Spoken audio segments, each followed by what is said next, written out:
नमस्कार विद्यार्थी मित्रांनो, तुमचं स्वागत आहे माझ्या यूट्यूब चॅनलवरती. आजचा हा व्हिडिओ खास मराठीमध्ये आणि बोर्ड परीक्षा देणाऱ्या विद्यार्थ्यांसाठी बनवत आहे. परीक्षेला फार कमी दिवस राहिलेत.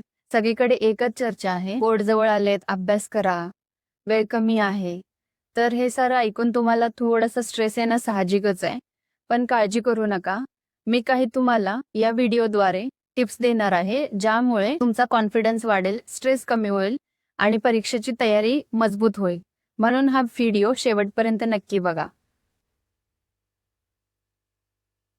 First point is remove negative thoughts. Me pass होईन की नाही, मला चांगले मार्क्स मिळतील की नाही, असे बरेच सारे निगेटिव्ह थॉट्स विद्यार्थ्यांच्या मनात फिरत असतात. पण तुम्ही हे सगळे विचार आत्ताच मनातून बाहेर फेकून द्या. जेव्हा निगेटिव्ह थॉट्स आपल्या मनात येतात तेव्हा तुमचे गोल आठवा आणि जास्तीत जास्त मार्क्स मिळवण्यासाठी प्रयत्न करा. Second point is wait to study. प्रत्येकाचा ब्रेन वेगवेगळ्या वेळेला जास्त ऍक्टिव्ह असतो. काहींना सकाळी जास्त लक्षात राहतं, काहींना रात्री शांत वातावरणात जास्त लक्षात राहतं. तर तुमच्या ब्रेनचा पीक टाइम लक्षात घ्या आणि त्यावेळी अभ्यास पूर्ण करा. यामुळे तुमचा अभ्यास चांगल्या पद्धतीने होतो. Third point is time management. Board अगदी जवळ आले आहेत, त्यामुळे वेळ खूप महत्वाचा आहे. टाइम टेबल बनवू शकत असाल तर उत्तमच. नाहीतर दिवसाच्या सकाळी 5 मिनिटं शांत बसून ठरवा की आज दिवसभरात कोणते विषय आणि त्यामध्ये कोणते टॉपिक्स पूर्ण करायचे आहेत. यामुळे तुमचा दिवसभरात गोंधळ होणार नाही आणि दिवस प्रोडक्टिव्ह होतो. Fourth point is study sequence. अभ्यासाची सुरुवात नेहमी आवडत्या विषयाने करा. त्यामुळे अभ्यासाचा कंटाळा येणार नाही. प्रत्येक विषयामध्ये आधी सोपे टॉपिक्स आणि मग मीडियम टॉपिक्स करा. त्यानंतरच कठीण टॉपिक्सचा अभ्यास सुरू करा. यामुळे प्रत्येक टॉपिक्स पूर्ण होताना तुमचा कॉन्फिडन्स वाढतो आणि कठीण टॉपिक्सची भीतीही वाटणार नाही. Fifth point is revision. फक्त अभ्यास पूर्ण करणे महत्वाचे नाही, तर त्याचे रिव्हिजन होणे पण खूप महत्वाचे आहे. अभ्यासाची सुरुवात करताना ऑलरेडी झालेल्या अभ्यासाचे रिव्हिजन करा आणि मगच नवीन अभ्यास सुरू करा.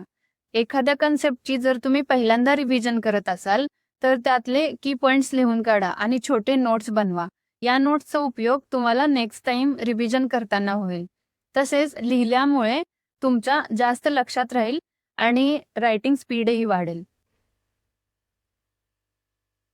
Sixth point is 100% focus. फक्त पुस्तक उघडून बसणे म्हणजे अभ्यास नाही, तर आपले 100% कॉन्सन्ट्रेशन असणे तितकेच महत्वाचे आहे. त्यासाठी मोबाईलचा वापर कमी करा. जर तुम्हाला फोनचा उपयोग करायचाच असेल तर एज्युकेशनल व्हिडिओ बघण्यासाठी करा. अभ्यास करताना 25 ते 30 मिनिटं 100% कॉन्सन्ट्रेशनने अभ्यास करा आणि मध्ये 5-5 मिनिटाचा ब्रेक घ्या. जिथे तुम्ही स्टडी करता तो एरिया स्वच्छ आणि शांत ठेवा.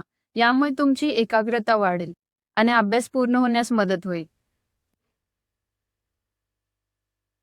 7 point is previous question paper practice. तुमचा अभ्यास पूर्ण झाल्यानंतर मागील वर्षाची प्रश्नपत्रिका पहा. ते पेपर वेळ लावून सोडवा आणि तुमचा किती वेळ जातो ते पहा.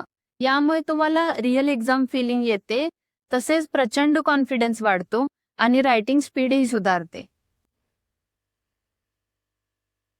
8 point is maintain good health. चांगल्या तयारीसोबत चांगली तब्येत असणं गरजेचं आहे. त्यासाठी वेळेत झोपा, वेळेत जेवा, 15 ते 20 मिनिटं व्यायाम करा, पुरेसं पाणी प्या.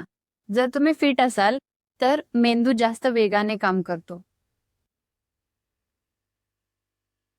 9 पॉइंट इज पॉझिटिव्ह अफर्मेशन. झोपण्यापूर्वी दररोज स्वतःला सांगा, मी सक्षम आहे, मी हे करू शकतो, मी माझ्या परीक्षेसाठी तयार आहे. यामुळे तुमचा पॉझिटिव्ह माइंडसेट होईल आणि बेटर परफॉर्मन्स मिळतो. 10th point is exam strategy. Board एक्झामचा पेपर सोडवताना नेहमी प्रश्न नीट वाचा आणि मगच लिहायला सुरुवात करा. पेपरमध्ये आधी सोपे प्रश्न सोडवा. तसेच शेवटचे 15 मिनिटं पेपर चेकिंगला ठेवा. याबद्दलचा एक video board exam tips for high scoring हा माझ्या यूट्यूब चॅनलवर आहे. त्या व्हिडिओमध्ये जास्त मार्क्स मिळवण्यासाठी काही टिप्स दिलेले आहेत. त्या टिप्स तुम्ही एक्झामला जाण्यापूर्वी नक्की बघा. शेवटी फक्त एकच सांगायचे आहे, तुमचे मार्क्स तुमच्या नशिबावर नाही तर तुमच्या मेहनतीवर अवलंबून आहेत. त्यामुळे स्वतःवर विश्वास ठेवा, मेहनत करा आणि त्याचे फळ तुम्हाला नक्कीच मिळेल. जर हा व्हिडिओ आवडला असेल तर लाईक करा. जास्तीत जास्त विद्यार्थ्यांपर्यंत पोहोचण्यासाठी शेअर करा आणि नवीन व्हिडिओज पाहण्यासाठी या चॅनलला सबस्क्राईब करून ठेवा. तसेच तुम्हाला एखाद्या स्पेसिफिक टॉपिकवर व्हिडिओ हवा असेल तर कमेंट करून नक्की कळवा.